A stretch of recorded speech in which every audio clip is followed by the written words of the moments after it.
Oh, broccoli. Oh, my God. Well, no, it's super soft. It's almost like a ferment. It's weird. What is the base look like? It's just. Is it like the bowl? No, it's not. And that's why I'm like, what is it? Yeah, it does not look like that. Yeah. Yeah, so it's The weird. leaves look like it, but Yeah. it's That's why I'm like, I don't know if I should eat it. Remember the one I used to grow?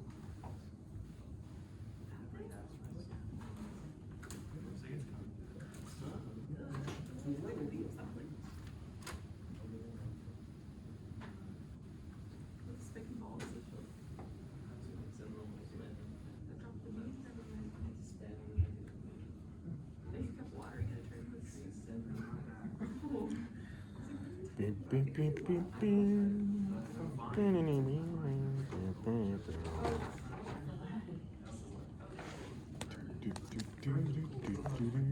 I have one of those, but this is not. It's not that. I think it's wild though. Okay. Does it grow flowers? Does it have flowers? Yellow. Yeah. Sometimes. It could be. Yeah, what is it? Oh, whoa. Okay, so Just now funny. we're going to move on to chapter 4.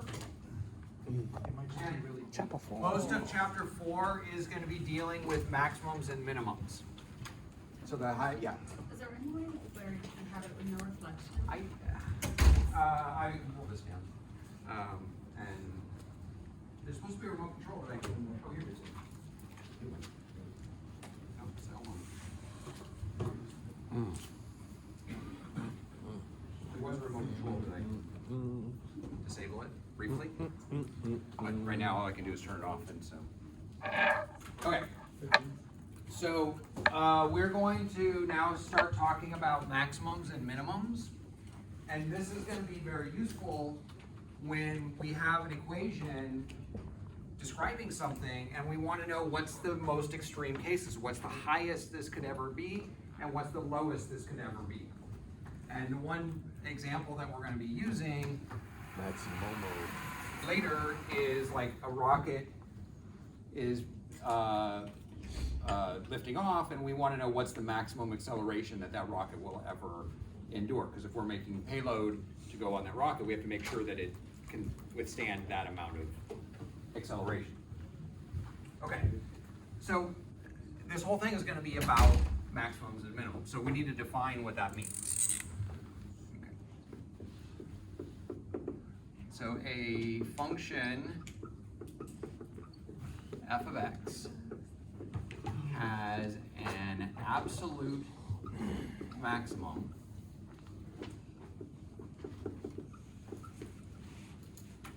at x equals c if f of c is greater than or equal to f of x for all x in the domain.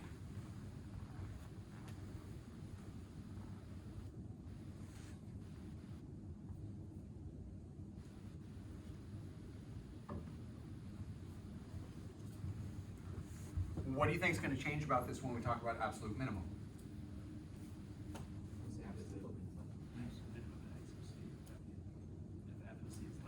F of c is less than, so absolute minimum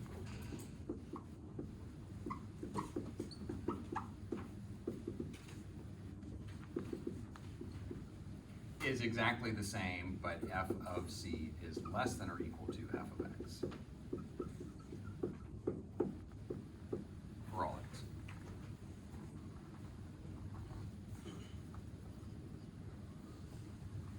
Okay.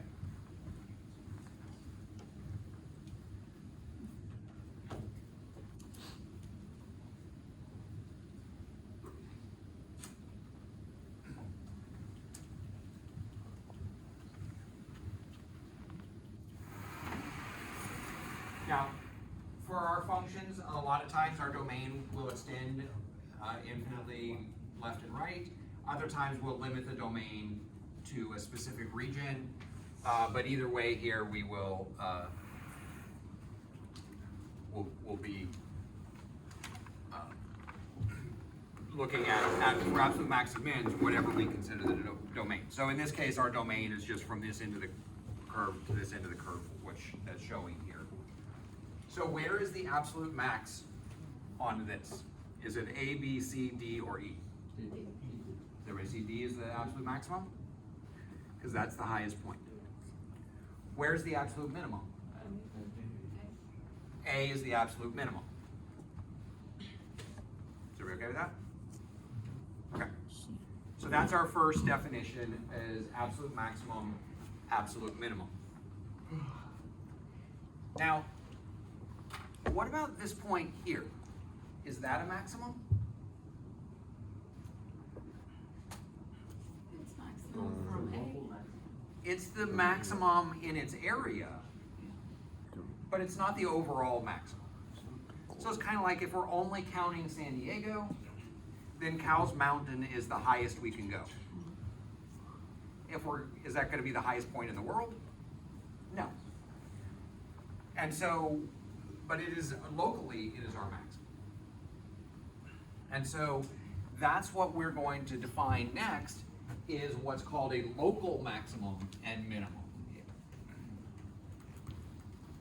Okay, and this definition is a little bit tricky because what do we mean by local? And so what we're going to do is we're going to take a small region around the point, and it has to be the highest in that region. Okay, so if we look at just this area between my fingers, that is the maximum, right? Okay, now it's not as tall as this one over here, but that point over there is not in here between my fingers. So this is a local maximum and minimum. So f of x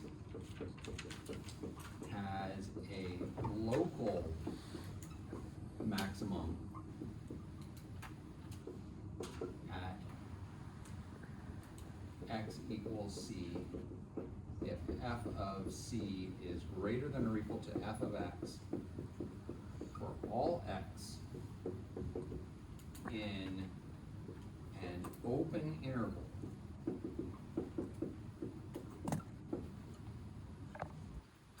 around c. An open interval just means an interval that doesn't include the endpoints. Okay? And local minimum.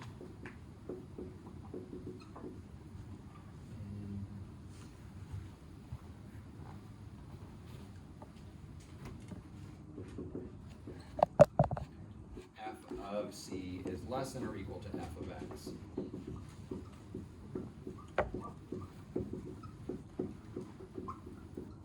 In an open interval around c.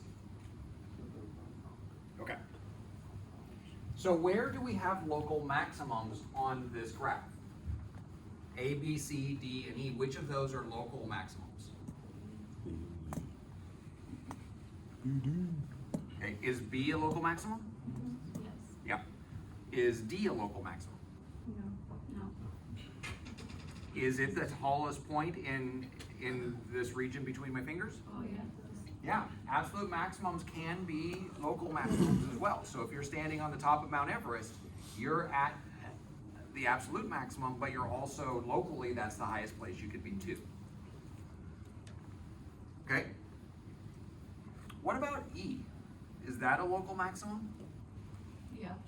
Or not E? E's down here. What about this point here? X. Okay, and this is a little bit tricky because when we say open interval, we mean the function needs to be defined on both sides. And so this is a tricky kind of exception for local maximums and minimums. Endpoints of the domain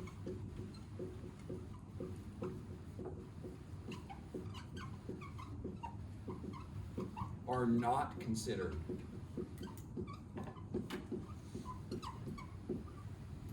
local max or min.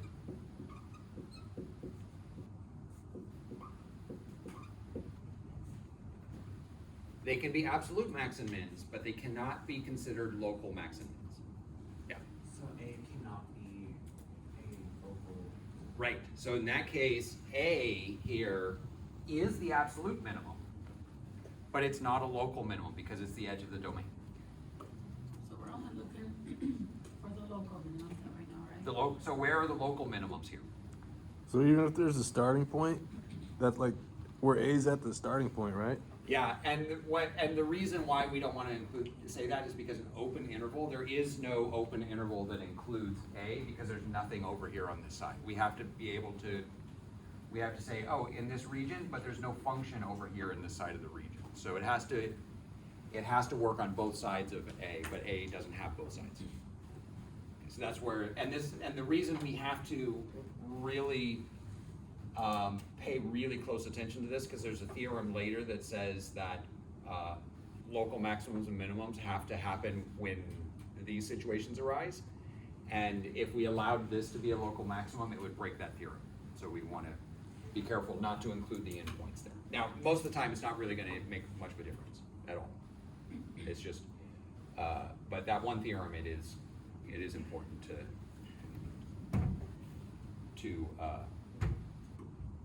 keep this in mind. Yeah. So if that's the case, when it's going down, it's a local theorem, but what about on the E point, on the other side of it? Okay, so E, is this a local minimum? But if you hold it on the top, right, like if you, yeah, so wouldn't that be a local? Is everybody agree that that's a local minimum? Yeah. Hmm? Yeah, that's a local minimum. Anywhere else? On the C too, right? At C, that's a local minimum as well. Basically, local minimums, just think of it, would it hold water? If we poured water in it, would it stay there? If we poured water in here, would it stay there? Yeah, if we poured water in there, would it stay there? It A little wouldn't bit. stay in the other ones, but. Yeah. If we poured water there, would it stay? No. No. But also local minimum is also D, right? We said? D, Slide down? is this Yeah. a local minimum? No. No, that's a local maximum. Oh, So it's because it's the top, maximum, that's a okay. maximum. These two are maximums. If we had maybe a balloon, if we let go of a helium balloon, it would get stuck in there. It wouldn't get stuck here, it would go off to one side. Hot box. Okay, is everybody okay with absolute maximum, local maximum definitions here? C. Oui. Okay.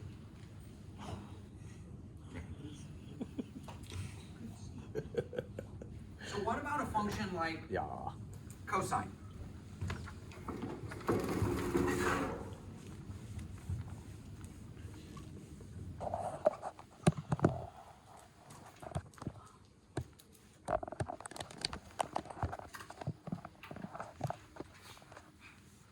It has local minimums and maximums, right? Does everybody agree this has local minimums and maximums? C. Yeah, Oui. the top of every one of these hills is a local maximum. The bottom of every one of those valleys is a local minimum. What about absolute maximum? Yes, C. there's also, Would be local absolute maximum? So, I mean, it's separate, it's either, I mean, some of the local maximums could be absolute maximums. Is this an absolute maximum, yes, the top here? yes. Is that higher than every other point? No, technically, no, I mean, in the. So, this point is the same height as that point, right? This is our definition, you tell me. No, because. It says or equal to. Says greater than or equal to. Is there any point on the graph that's higher than this point? That's what we want to ask. We don't want to ask, is this higher than everywhere else? Is there anywhere else that's higher than this? But it's saying greater than or equal. Right? This point is equal to it, but it's not higher than it. These 2 points are the same height, right? So that is an absolute maximum. This is also an absolute maximum. We can have more than one if they tie. Does that make sense? So in this case, every single local maximum is also an absolute maximum because all those peaks are the same height all the way across the function. Same thing with the minimums here. So if they tie, we can have them. We can have more than one. There's no rule saying we can't have more than one. Equal or less than. Less than, greater than, or equal to, or less than, or equal to. So the equal to allows us to have ties and still count. So if it was less than, that wouldn't be the case? Then that wouldn't be the case, we wouldn't allow ties. But less than or equal to, we do allow ties. You're saying ties because They're the same. Yeah, In that definition, you have f of c is greater than, but down here you have f of c is less than. What- right, this is absolute maximum, Okay, this one's absolute minimum. oh, okay. So one is up, one is down. Yeah. Okay. Any questions there?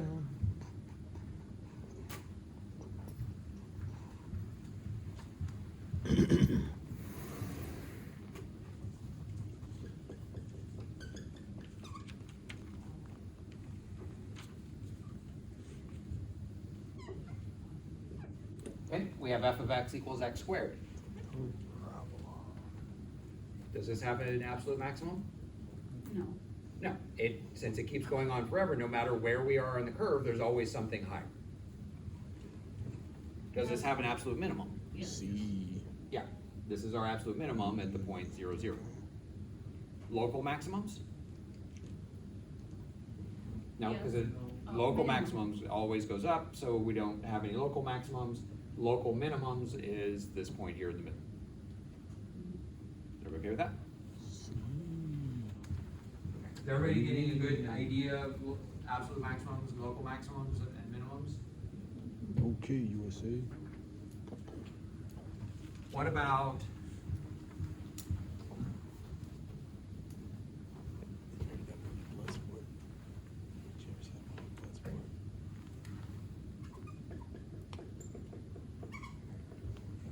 x cubed?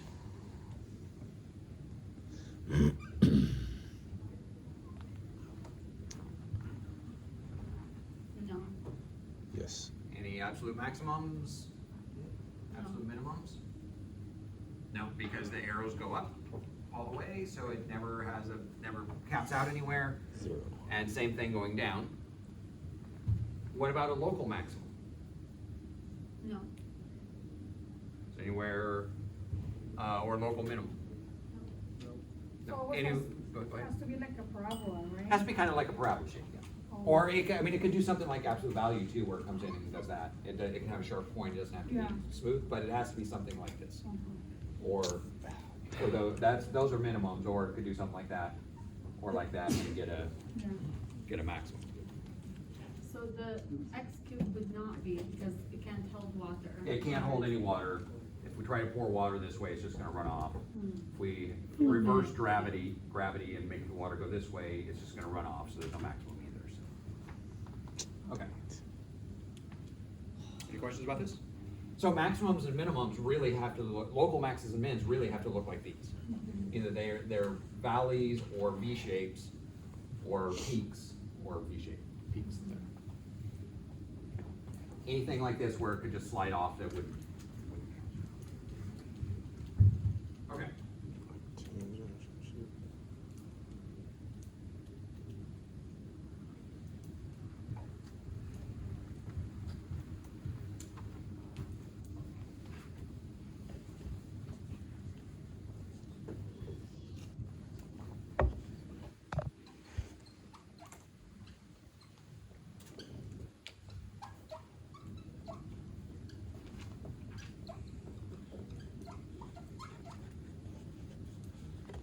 Okay, up next is a theorem, and this is called the extreme value theorem. And you know when a theorem has a name, when they actually give it a name, that it tends to be a little bit more important than other theorems. This one is gonna be something that we're gonna use.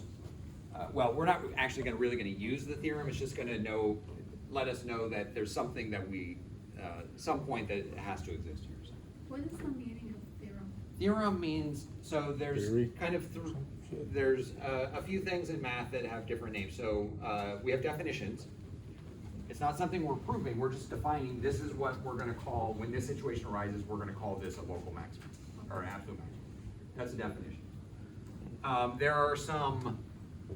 There's another thing which are, Is it kind of like a rule? Like this is a rule, but, that's a definition. uh-huh. We're just defining when we see this situation, this is what we're gonna call it. Okay. The other thing is an axiom. An axiom are things that we assume to be true. things like A plus B equals B plus A. When we add, we have the commutative property, something like that. That would be an axiom, something that we assume to be true. A theorem is something that we don't assume to be true. And it's not something we're defining. We're not saying when we see this, this is what happens. What we're doing is we're taking our axioms and our definitions and putting them together and proving the theorem. So the theorem is something that we prove from smaller bits and pieces. Okay? Now, I'm not going to prove this theorem. This is something that might get done in an advanced calculus class, actually doing proofs. That's what, if you're a math major, you might come back and prove this in a later upper division class.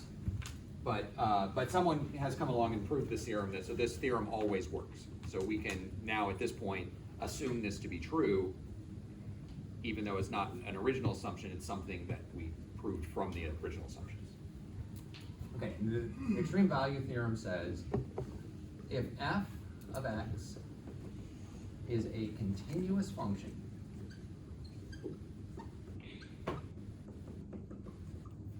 on a closed interval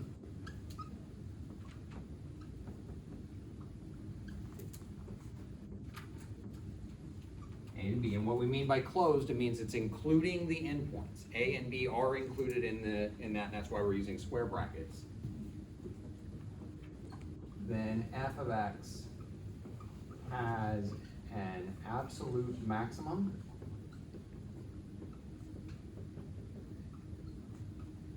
and absolute minimum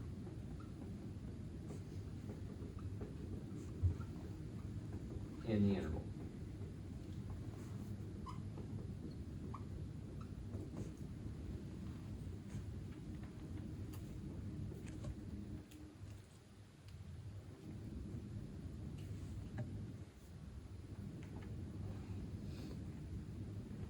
Okay? If it's a continuous function, if we draw the whole thing without picking up our pin, it has to have a highest point and a lowest point. So would that be like an example? So let's look at this. So this one we said did not have an absolute maximum, did not have an absolute minimum, right? But that's on the interval from negative infinity to infinity. And negative infinity to infinity is not a closed interval, it's an open interval, because it doesn't include its endpoints. So this wouldn't apply. But if I took this function and limited the domain to some piece of it,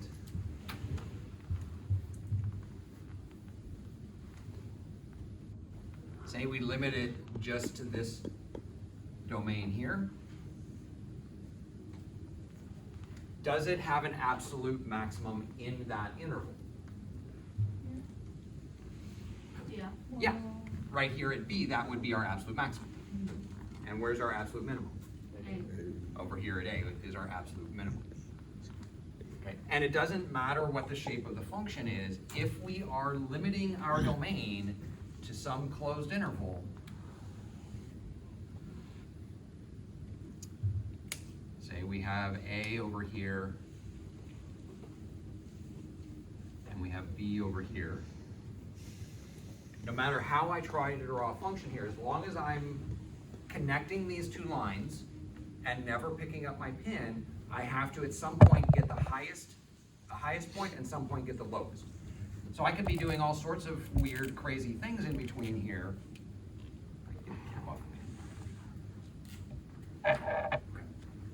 I could be doing all sorts of crazy things going up and down and all around. Well, I have to keep going left and right. But is there an absolute maximum here? Yeah. Yeah. Yeah, it's going to be this point up here. Is there an absolute minimum? Yes. Yeah. That one is a tiny bit lower than the others. So we'll call that our absolute minimum.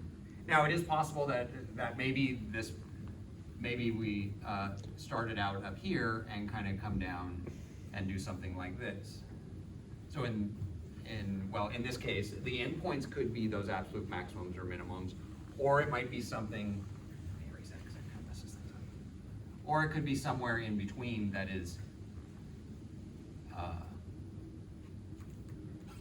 that is somewhere. So that one was in points, this one is points in between are absolute maximums and minimums, but they have to be there somewhere.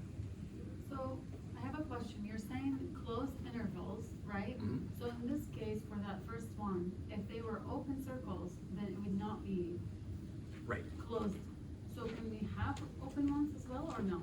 If we have an open interval, Uh-huh. it's not saying we necessarily don't have an absolute maximum or minimum, it's still Yeah. possible that we could, but this theorem doesn't guarantee it anymore.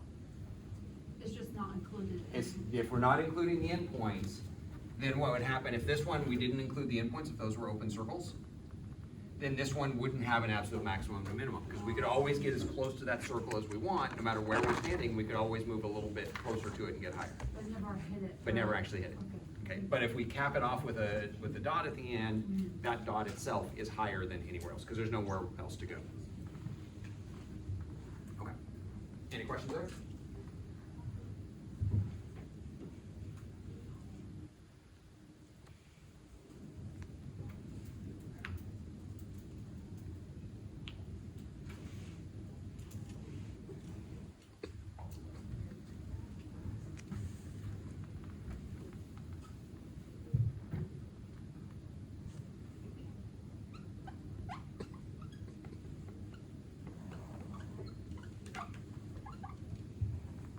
Okay, the next theorem we're gonna talk about is Fermat's theorem. Pierre de Fermat was a French mathematician right around 1600, and he was around before calculus, but he really did a lot of work to set the groundwork for calculus. So he didn't ever get to the point where he used calculus, but he developed a lot of the tools. Kind of like, remember when we were coming up with our derivatives? He was the one that really started using that formula. He came up with that formula when we were doing it. But he didn't have concepts of limits at the time. He just said, well, if we just keep doing this and we cancel, pretend like we can cancel, factor and cancel, then this is what we get. He did a lot of stuff with slopes and stuff, and a lot of stuff with calculus, and he has a lot of really important theorems. And this one's another one of his important theorems. And this theorem says,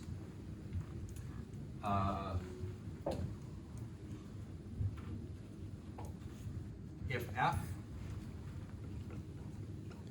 of x has a local maximum, not absolute, at x equals c, then either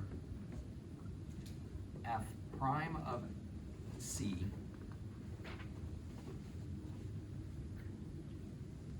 local maximum or minimum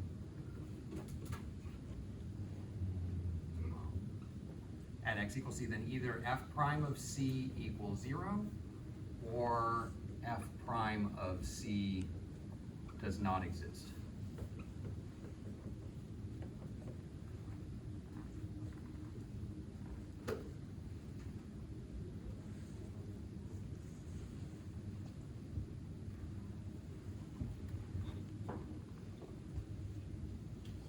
Okay, so remember what our maximums had to look like. They have to either look like a parabola, kind of vaguely parabola shaped, or they have to be a peak. Okay. Well, at the very top here, what do we notice about the tangent line?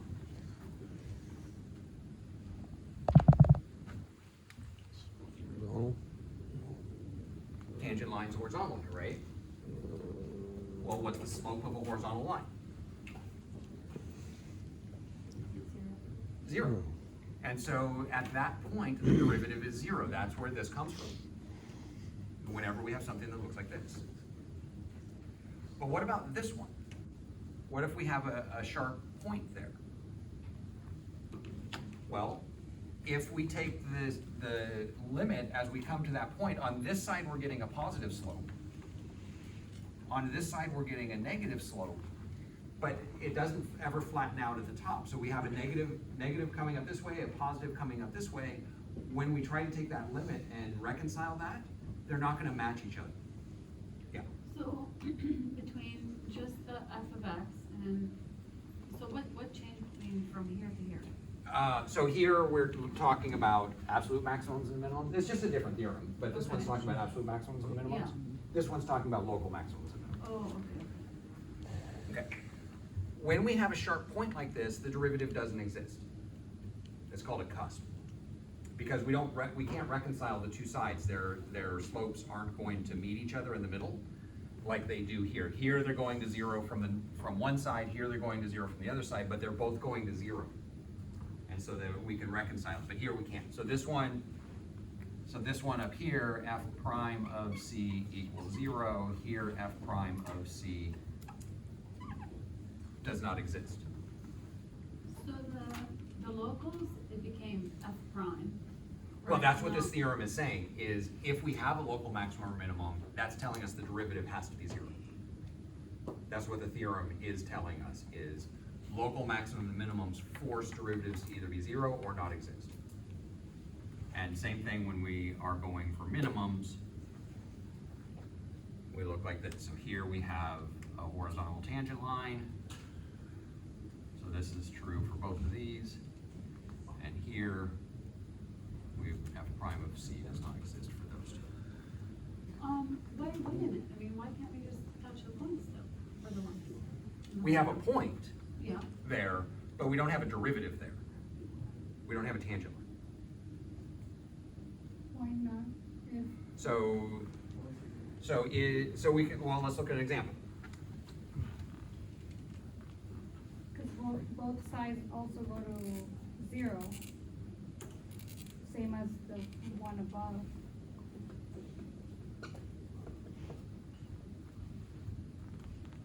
Okay, so let's look at absolute value of x.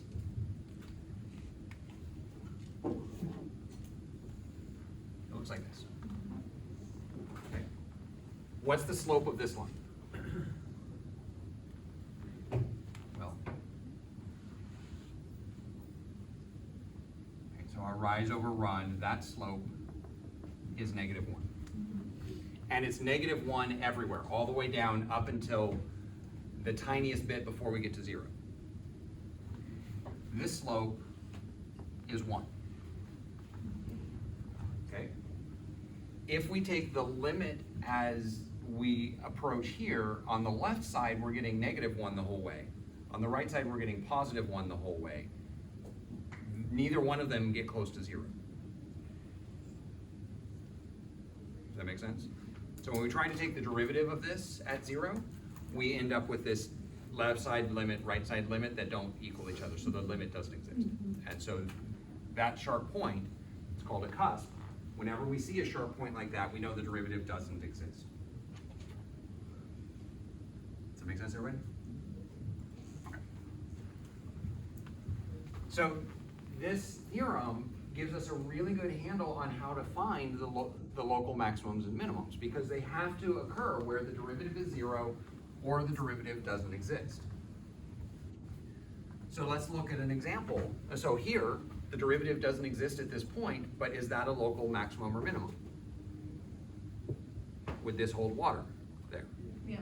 Yeah, that's a local minimum. So one of these has to be true. Either it is 0 or doesn't exist. In that case, it doesn't exist. What about x squared?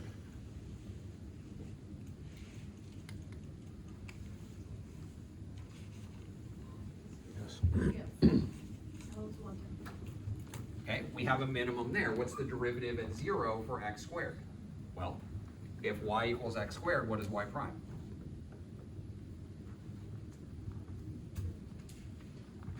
2x. And if we plug in x equals 0 into that, what do we get? Okay, so f prime of 0 is 2 times 0 is 0. So we do get a 0 there. Okay.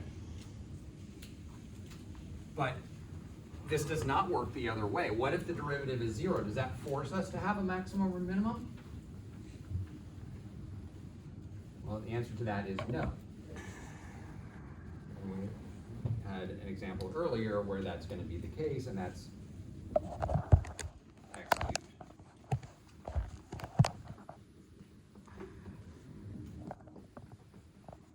So if f of x equals x cubed, what's f prime of x?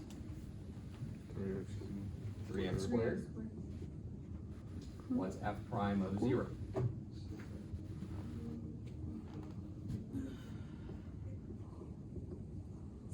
is 0, that's this point here, is that a local maximum or a local minimum? Is that gonna hold water? No. No. So this theorem does not work in the other direction. If it's 0, if the derivative is 0 or does not exist, that does not force us to have a local maximum or minimum. It's possible to get false positives on this, where we'd get the derivative equals 0, we found a place where the derivative is 0, but still not have a local maximum or minimum. And something like x cubed can make that happen. Okay. Any questions there?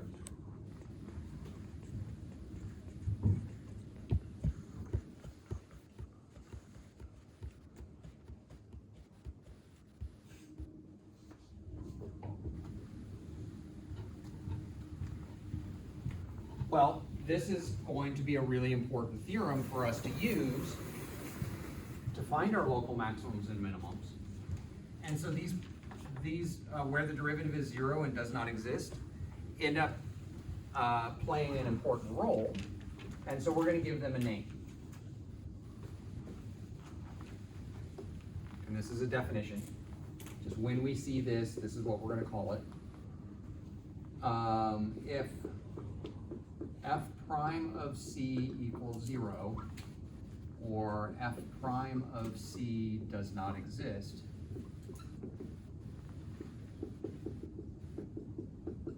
then we call x equals c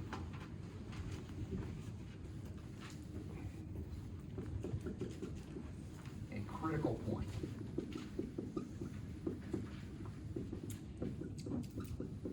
Of f of x. So it's a critical point of the function is when the derivative is 0 or does not exist. And in this chapter, this is going to be a really common theme. We're going to take the derivative, we're going to set it equal to 0, because this whole chapter is going to be talking about how to find maximums and minimums. And we know that local maximums and minimums have to happen either when the derivative is 0 or does not exist. So we could rephrase Fermat's theorem with our new definition and say, if f of x has a local maximum or minimum at x equals c, then c is a critical point of f. Okay?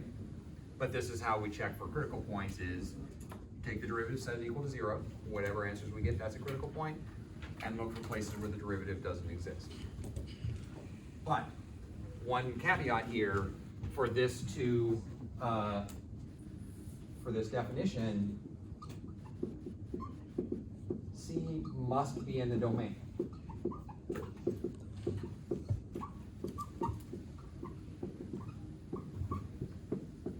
Of F. And so a lot of times we will do like the quotient rule, we'll get a denominator, set that denominator equal to 0, that's going to be it does not exist. But it turns out that that point's not in the domain in the first place, so we're not going to call it a critical point. We don't want to call things outside the domain critical points. Critical points are limited to the domain. Okay. We always want to check our domain before we start any of these problems in this section. So. Okay, any questions there?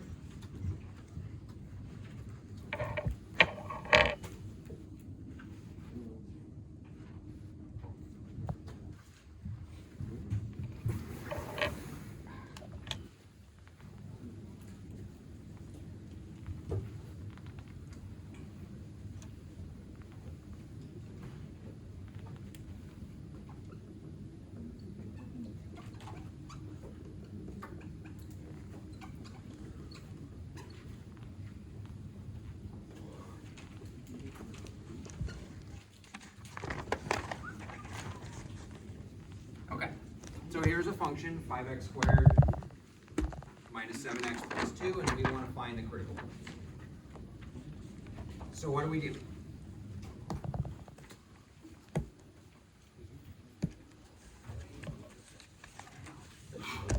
So our critical points are defined based off of f prime of c, either equals 0 or does not exist.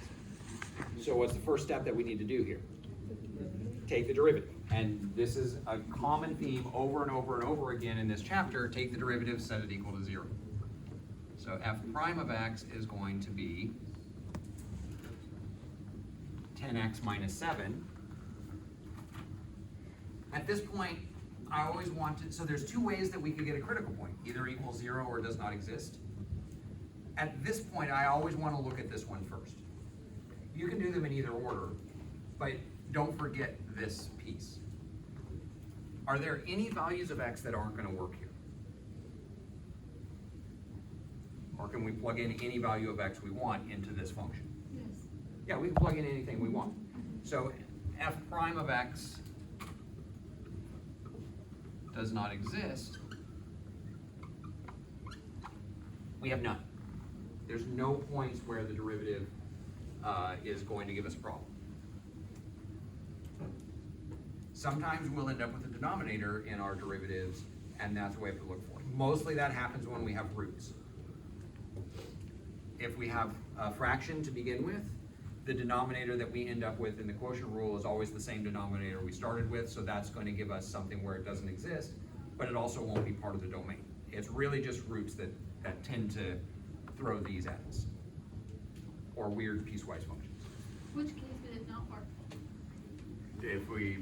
If we ended up with a fraction here, some x's in the denominator, then we would have to check to see what value of x gave us 0 in the denominator.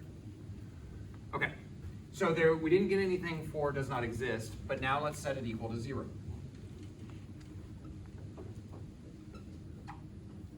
Okay, so we have 10x minus 7 equals 0.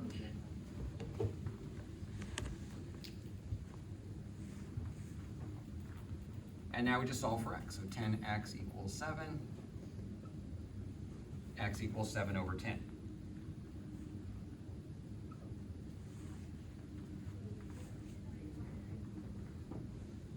And so this function has one critical point.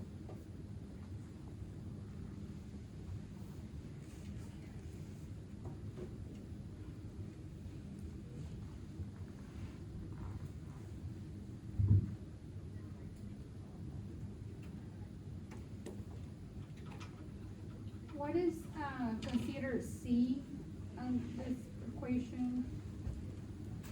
Like, So this one, our C would be we would call our answers C. isn't that an X? Yeah, so it's x equals C. Is the, Oh, okay. so that's what the C is. The C, so x could be anywhere on the number line. C is the specific point of range. So when x equals that C, that's our, Like the that's, final answer? yeah, in this case, our final answer that Okay. this is, and if we had like 3 or 4 of them, we would get multiple values of C. When x equals this point, that's the critical point. And the upper f prime of C equals do not exist? Does not exist. It's none because it's not equal to? Because there's no value of x that causes problems with this. We could plug in any x we want. Uh-huh, Yeah. okay. But if this had a denominator, say this was over x minus 5 or something like that, Mhm. then 5 would be a problem. Why would be a problem? Well, what happens if you plug in 5 into this? Oh, yes. it's We get 0 in the equal. Oh, denominator. So when you have denominators in your derivative, then something's gonna get put in here. Mhm. One number is not gonna work, right?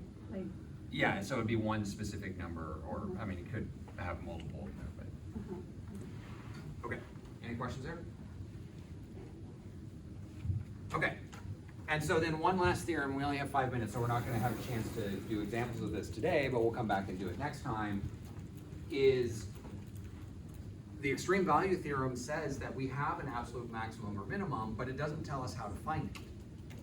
And that's what the next theorem is going to tell us. And it's going to allow us to find absolute maximums and minimums on any closed interval.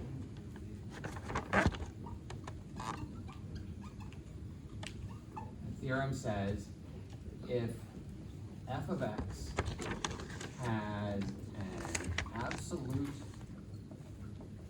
maximum or minimum on the interval a to b,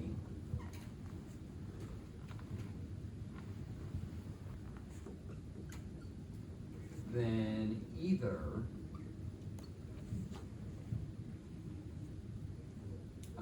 that's a maximum or minimum on a, b, then either it is located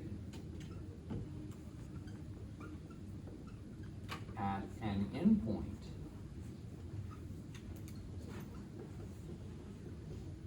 of the interval. So either at A or B, one of the two endpoints there, or at a critical point.